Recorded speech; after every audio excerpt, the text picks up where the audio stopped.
Assalamualaikum warahmatullahi wabarakatuh. Halo semuanya, nama saya Raihan Nuralifullah dari Pendidikan Sosiologi 2019 dari kelas 3A, Fakultas Pendidikan Ilmu Pengetahuan Sosial, Universitas Pendidikan Indonesia. Kali ini saya akan memaparkan pendidikan multikultural di berbagai negara dari mata kuliah Pendidikan Multikultural dengan dosen pengampu Profesor Dr. Bonyamin Maftuh MPD MA dan Pak Supriyono MPD. Pendidikan multikultural di berbagai negara memiliki berbagai karakteristik yang berbeda-beda berdasarkan sejarah yang terjadi, unsur-unsur budaya yang dimiliki, dan visi dalam memandang tentang multikultural. Setiap negara memiliki ciri khas dalam memahami fenomena multikultural. Nah, maka dari itu, saya akan membahas beberapa negara dalam pandangannya mengenai pendidikan multikultural. Mari kita mulai dari yang pertama. Yang pertama, ada pendidikan multikultural di Amerika Serikat.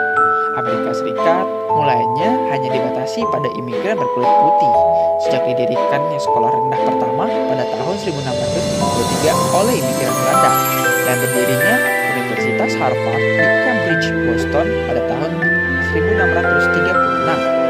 Baru nih, pada tahun 1934 dikeluarkan Undang-Undang Indian Reservation Recognition Act di daerah reservasi Indian.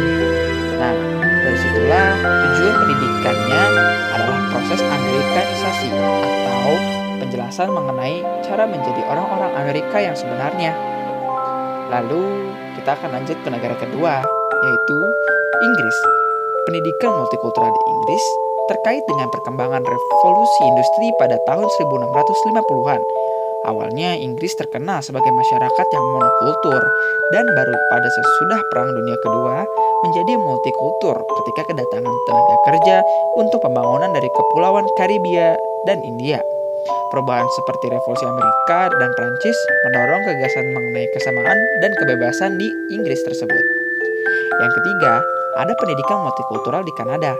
Di Kanada berbeda dengan negara tetangganya Amerika Serikat. Perbedaan sejarah dan komposisi penduduknya. Etnis terbesar dari Prancis dan Inggris, selanjutnya dari etnis lain seperti Jerman, Cina, Italia, penduduk asli Indian, Asia Selatan, Ukraina, serta etnis lainnya. Yang berbeda dengan AS, yaitu mereka menerapkan politik asimilasi, pemerintah liberal. Kanada menerapkan politik multikulturalisme. Dia memperlakukan status yang sama untuk bahasa Prancis dan Inggris sebagai bahasa resminya.